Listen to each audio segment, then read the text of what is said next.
ওরা দাঁড়ানোই যাচ্ছিল না, যেন মনে হচ্ছিল পাটা পুড়ে যাচ্ছে। তারপরেই আমি সারপ্রাইজড হয়ে গেছিলাম। আসলে জানতাম না ও যাবে মায়ের মন্দিরে পুজো দেওয়ার জন্য। আমাকে না জানিয়ে হুট করেই চলে গিয়েছিল পুজো দিতে। এই তো ডালা নিয়ে ভেতরে চলে এসেছি। এই দিক থেকে প্রথমবার ঢুকলাম। এর আগেও যখন দুবার এসেছিলাম পুজো দেওয়ার জন্য, তখন ফার্স্টের গেট থেকে ঢুকেছিলাম। যাই হোক, এখন বাজে 10টা 20, আমরা ভেতরে চলে এসেছি।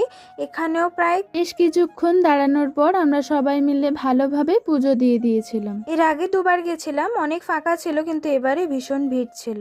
যাই হোক, আমাদের পুজো দেওয়া কমপ্লিট হয়ে গেছে। আর এই দেখো আমাদের পাপা। তোমাদেরকে ভিডিওর প্রথমেই বলেছিলাম পুজো দেওয়ার পাশাপাশি আমাদের আরো একটা কাজ আছে। কাজটা হলো, পাপার নামে মানত করা ছিল, ওর বাবা মা দুজন মিলে একসাথে দণ্ডি কেটে পুজো দেবে। মানে আমার দাদা বৌদি। এখানে আমরা পুজো দিয়ে সবাই এক জায়গায় দাঁড়িয়েছিলাম। এরপর ভিডিওটা আর ওখানে আমি কন্টিনিউ করতে পারিনি। তো আমরা খাওয়া দাওয়া কমপ্লিট করে কিছুক্ষণ বসে ট্রেনে উঠে গিয়েছিলাম। ট্রেনে উঠে আম পোড়া শরবত খেতে খেতে চলে এসেছি মাজারহাট। আর মাজারহাট থেকে মেট্রো করে যাব এখন চৌরাস্তা। গরমে আমার অবস্থা এতই খারাপ হয়ে গেছে, এই দেখো আমার মুখ চোখের অবস্থা। গেছি কেমন ভাবে আর এসছি কেমন ভাবে। যাই হোক, টিকিট কেটে এখন ওপরে চলে এসেছি। মেট্রোর জন্য এখন অপেক্ষা করছি। 2-4 মিনিট অপেক্ষা করার পর মেট্রো চলে এসেছে। আর মেট্রোর মধ্যে আমরা সবাই মিলে উঠেও পড়েছি।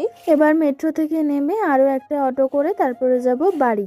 বাড়িতে গিয়ে ফ্রেশ হয়ে ঘুমিয়ে পড়েছিলাম। তো আজকে তো গেছিলাম ভোরবেলাতে বড় মার কাছে পুজো দিতে, মানে নৈহাটিতে।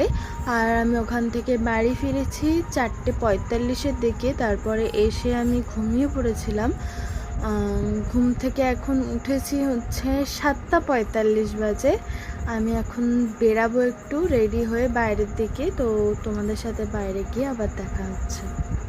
আমাদের বাইরে বেরানো মানে বাইকের পেছনে উঠে চায়ের দোকানে যাওয়া, চা খাওয়া আর বাড়ি চলে আসা, এইটুকুনি হচ্ছে আমাদের বাইরে বেরানো। যাই হোক, দুজন মিলে একটু বাইরের দিকে বেরালাম, চাটা খেলাম, গল্প টল্প করলাম। এখন যাচ্ছি বাড়ির দিকে। আজ সারাদিন তো ভাত খাওয়া হয়নি, তাই ভাবলাম একটু রাত্রিবেলা আলু সিদ্ধ ভাত করা যাক আর একটু ডাল করব।